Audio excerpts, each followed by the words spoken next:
Raising up our voice for unity. Here in the now, I am hearing the now as I listen, and I listen. The sound that goes on, in the here and now. You hear the song of the earth, she was singing in the side, in the circle around with the sound that carries the ancient memory constantly, gracefully. Calling us to heal now, stewards are we from the inner world to the world we see. Raising up our voice for unity. Here in the now, I am hearing the now as I listen, and I listen, and I listen, and I listen, and I listen, and I listen, and I listen, and I listen. Greetings, Internet, once again. It's your soul, and this is another continuation of the Healing, Balancing and Evolving series that I'm creating here for the web as part of the Eureka project and the Earth Heart community that I run at eureka.org. So, healing, balancing and evolving, these are the three kind of focal points and intentions that when you bring them all together will tend to result in you achieving those three things as long as you are actually focused on them. They all feed into each other. And healing, most people have some understanding of healing in the sense that we tend to heal somewhat automatically as long as we're not seriously damaged. At least our bodies do, and often we don't heal perfectly and there's still more healing to be done, but we do at least understand what healing is. Balancing, more or less, we tend to have an understanding of what balancing is. My definition of balancing is no part or aspect or element is overpowering any other. So that really means that you're free to be and do as you choose to be, provided that you aren't overpowering anyone else or any aspect of yourself, ultimately. So, for example, your mind could be overpowering your emotions, your thought processes could be overpowering your emotions, so that you're controlling your emotions so that you're out of balance. That's one common example, and that's the thread that I'm going to carry on here, really, throughout this video. So. But what I'm really aiming to talk about here primarily is the issue of evolution. So evolution is something which we tend to not really have such a strong focus on as humans because we think of it happening over a very long period of time, particularly because we've been often taught through school systems about theory of evolution and these kinds of things that many people disagree with, many people think is accurate, but some of the ideas relating to that give us the impression that evolution happens over millions of years or certainly is very slow anyway. And more to the point, it's not something that's done through will, it's not something that's done through choice as such. People tend to think of it more as something that just happens as a result of adaptation to circumstances and environment, and the people or the entities, the beings, the animals that don't evolve kind of don't succeed as well as the ones that do change, and that's what evolution is. Evolution, in that kind of, from that viewpoint, that perspective, is not something that you do deliberately or create through choice. It's more forced upon you by other factors. And my perspective on that is quite different. I consider that, well, first of all, if we look at the word revolution, people often think that revolution means change that is basically a good thing. It's we're having a revolution. It's a revolution in thinking. Everything's moving on, and it's a good thing. But if you think about the word revolution, it actually refers to going in a circle. So it's not necessarily a good thing to have a revolution. If you look at the history of revolutions in terms of politics, it tends to be that they involve a lot of bloodshed, and often, although the people involved get replaced and the names change and generally ideologies get replaced through revolutions politically, often the actual problems that people face on a day-to-day basis don't really improve a great deal. Often they just get recreated because a revolution doesn't actually inherently fix anything. And often it just takes us back to the beginning. So we just have a form change and carry on, more or less. An example of that in, let's say, humans might be a form change, let's say, I don't know, plastic surgery. So you change the form of your nose, but your life carries on having the same problems. People still don't respect you. People still don't achieve in your life what you want them to achieve, or you don't achieve in your life what you want to achieve, because ultimately changing the form of your nose wasn't what needed to be changed in order to change those other things. So evolution is something more significant. Evolution is a real change in response to, possibly in response to environmental stimulation, but the kind of evolution that I'm focusing on is an evolution which you direct yourself. So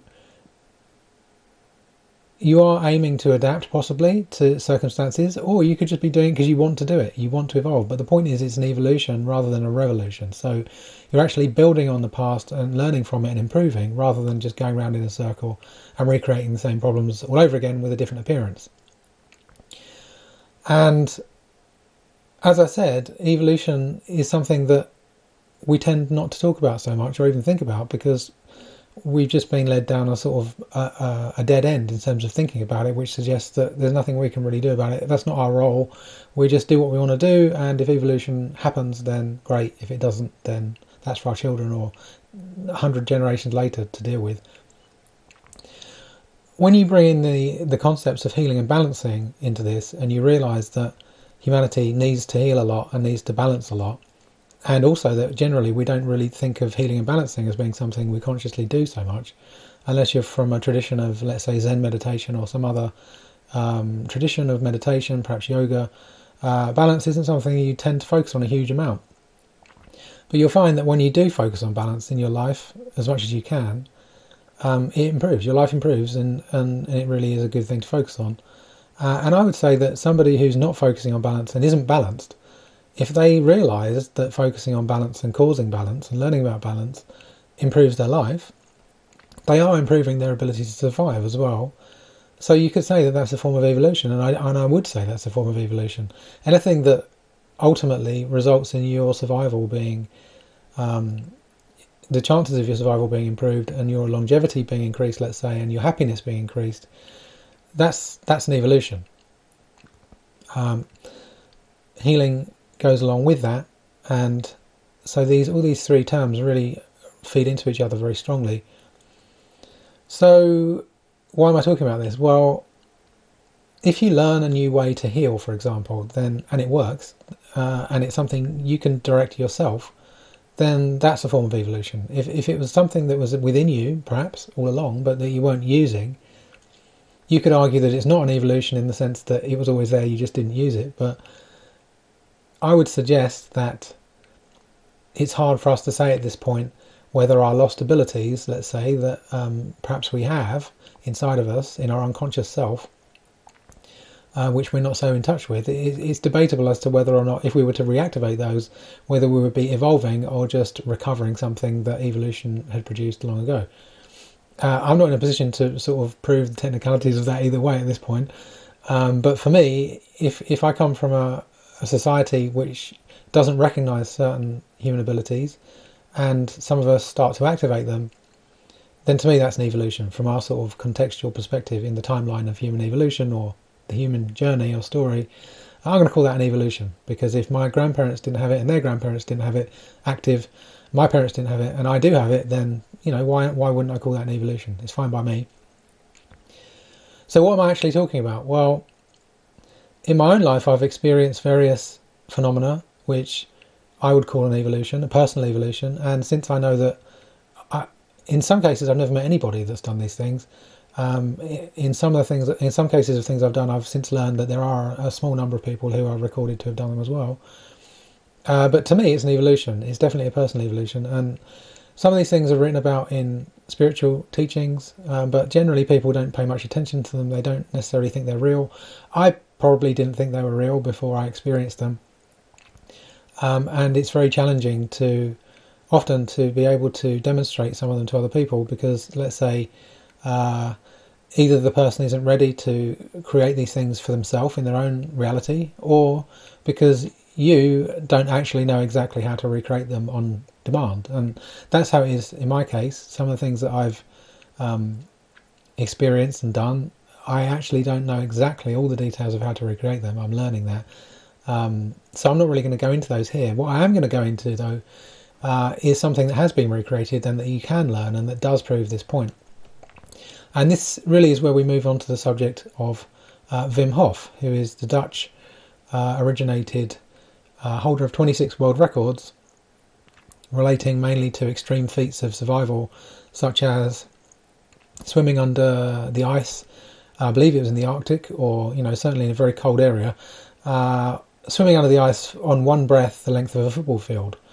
And this is something which most people would never even dream of trying. And I think I'm right in saying that previous to him doing it, it would have been kind of assumed that this was a fatal thing to try to achieve, an impossibility for humans. And he also holds numerous other records. He ran through a desert without drinking water. Did a marathon basically without drinking any water.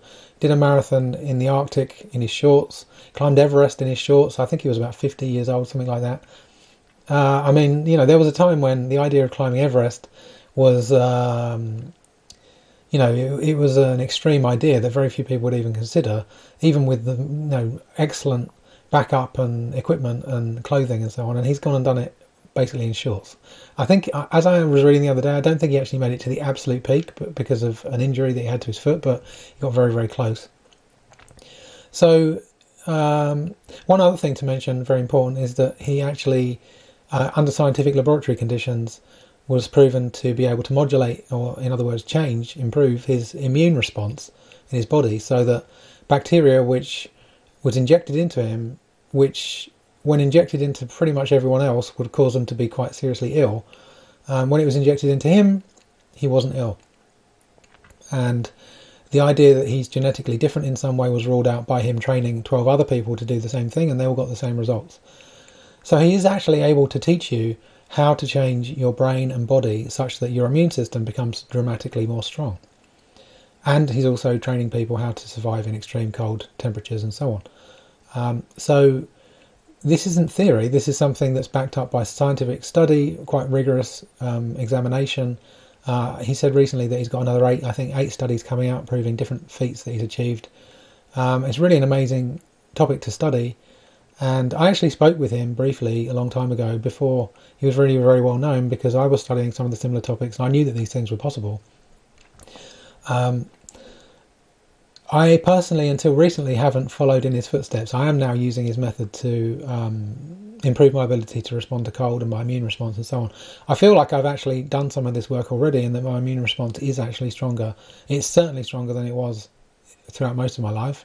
I'd be surprised if it was as strong as his, in terms of if I was injected with a bacteria. I probably would get sick at this point.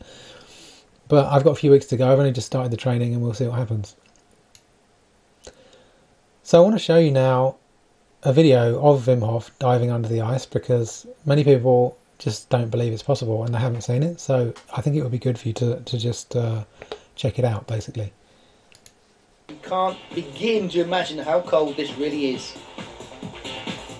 He's now taking slow breaths just to slow down his heartbeat, and he's off. A huge breath and he's under. I'm not sure exactly how old he was when he did this, but I'd say late 40s. It's absolutely colossal.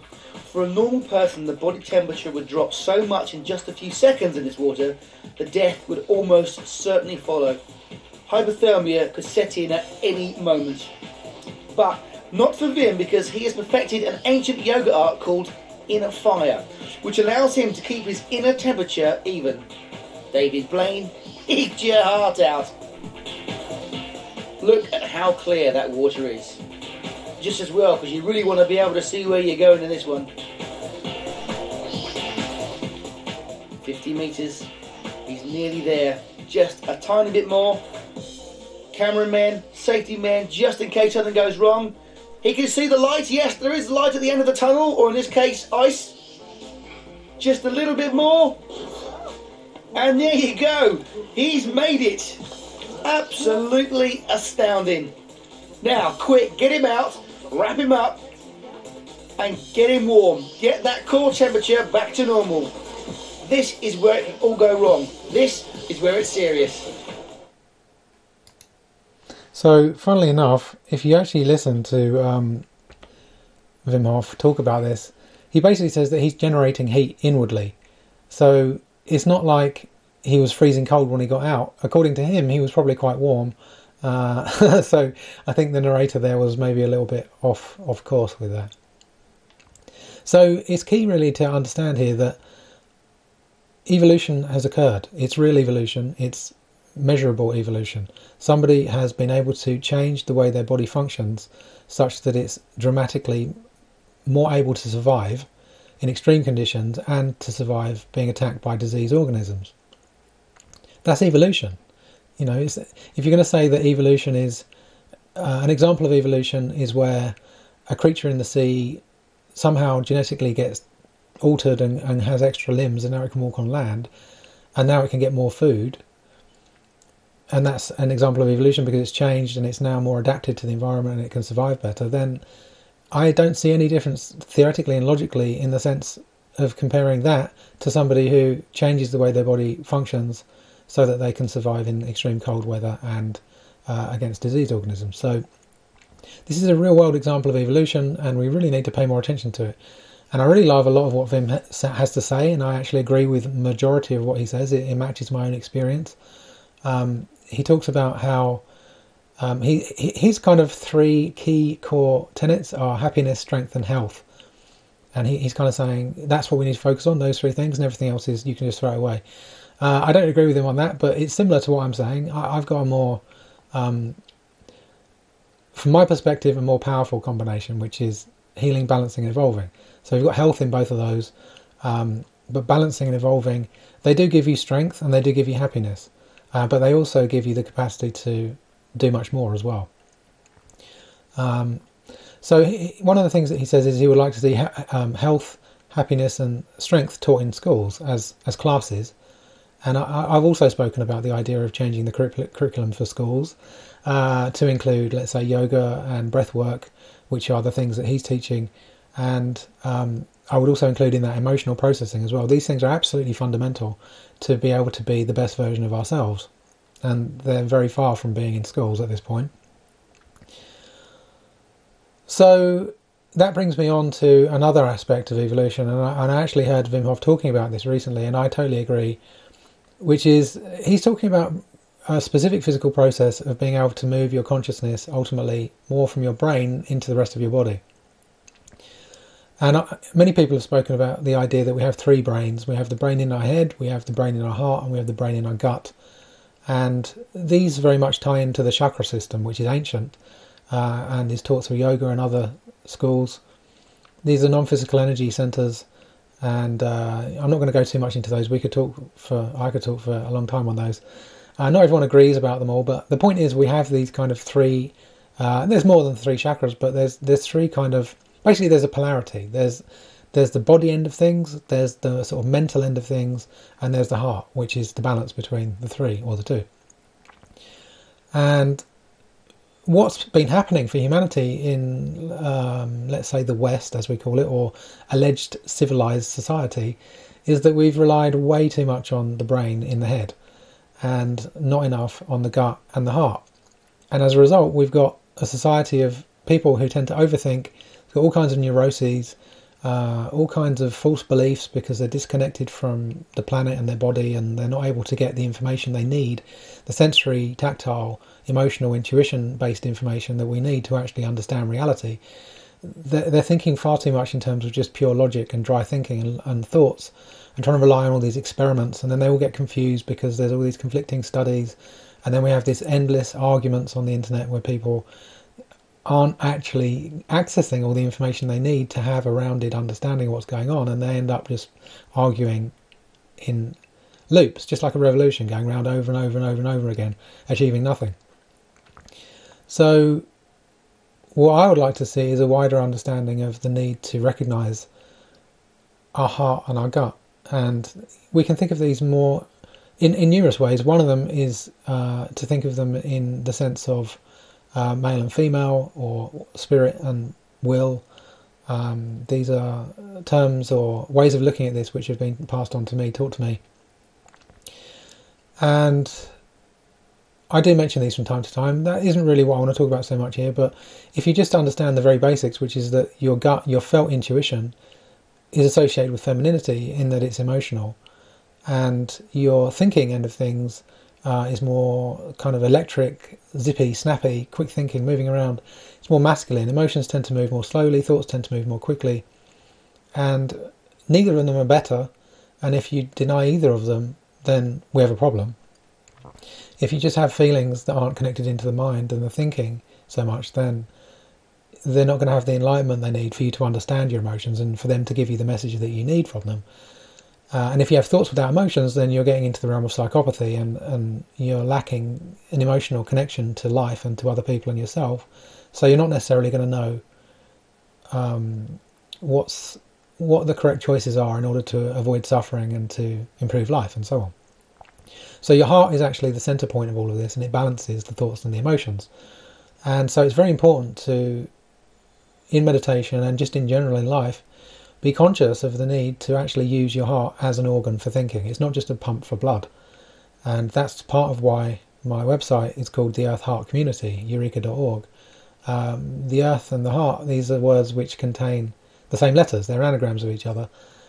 And the more you work with your heart, the more you get connected to the earth, the more you'll realise why that is.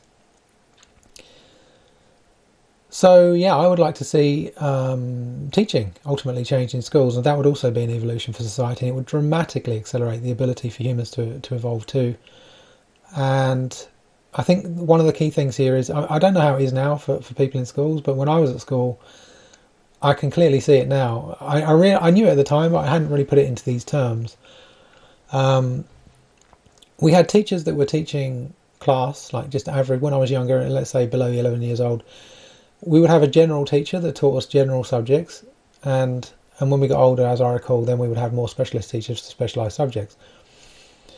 But we would also have a physical education teacher who generally didn't teach us anything other than physical education. So you had this split occurring, even there, structurally, where you had people that were much more mentally focused, teaching us mental things like maths and language and so on. And then you had more physically oriented people who were more body-centered, who would teach us the body things. And you might say, well, that makes sense. You know, why would you want somebody who's very body-focused teaching you maths? Yeah, I can understand that. But what's been missed is that it's not really, you're not a full human being even, if you're so heavily focused into one end of your own spectrum that you don't have the ability to embody the whole spectrum simultaneously. So in other words, it is possible to embody knowledge about your body and have a strong mentality at the same time, and that's living through the heart. That's how you achieve that. Your heart actually allows you to balance and find balance in your life such that you are able to evolve your conscious state of your head brain, let's say, your logic, and you're also able to evolve your gut brain, your intuition, your emotional intelligence, and you're able to do it in a balanced way. And when you do that, the sum of these three parts is much more than each of the three parts stuck together, or when viewed individually. They work together, and you will actually be able to produce significantly higher awareness and ability through having these three working together than you will do just by focusing on one of them. So it basically means that until our teachers work on themselves enough to be heart-centered, they'll be letting our children down. And that means we're constantly churning out more and more children who are limited hugely compared to what they could be. And they're going to a world where this is considered normal. And they're telling everyone that this is how life is. And what happens is when you have people who are more mentally oriented on the mental spectrum of things, away from the body, like I was at school more, they will tend to reject the body. They will tend to say, well, I'm just not a strong person, or my body just isn't strong enough. I need to focus on my mind because that's how I'm going to survive in life. And I can only go so far with a strong body, but I can't get money without a strong mind, kind of thing. Which is basically what I thought when I was at school. And to some extent, unfortunately, that is true, because the stronger your mind is in our society, the more chance you're going to have of making money, because our money system is a very mental concept. It's not a body concept. It is possible to make money through your body in various ways, whatever they may be. Exercise, teaching, athletics, sports, prostitution, massage, dancing, whatever you can come up with, but they're quite limiting or limited as compared to the options available through a strong mind. And you need a strong mind to do the body things anyway, to do them well. but because I didn't really have any, basically the role models I saw at school were either very mentally focused or very body focused, and I could see that the body focused people weren't mentally intelligent enough for me to respect what they were saying. They were saying things that even as a child I knew weren't true, and I just thought, well, why would I listen to you? You don't know what you're talking about. So I was put off from the body end of things, and it's taken me a long time to realise the necessity of focusing on my body. And I've got, I've strengthened my body a lot, but I've still got a way to catch up. But my heart guides me in doing that, and I'm never going to let my body be denied again, definitely.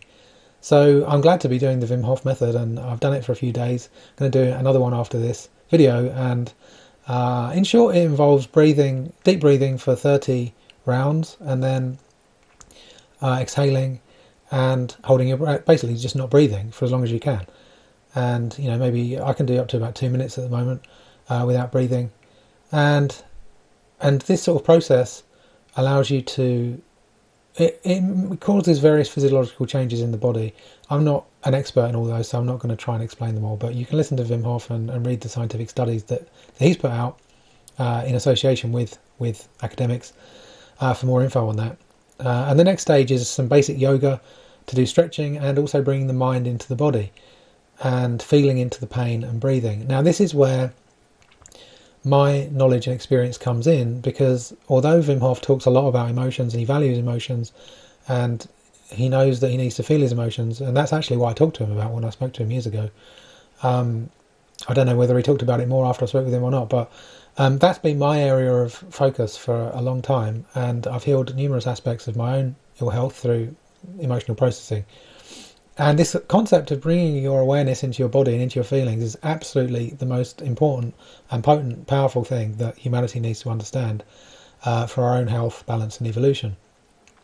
If we had a class in school that just taught people the necessity of not getting stuck in the brain, which in the head brain, which is what our schools are causing children to do at the moment, causing them to get all obsessed about completing exams and needing to remember this and that, and really focusing hard into thinking mentally.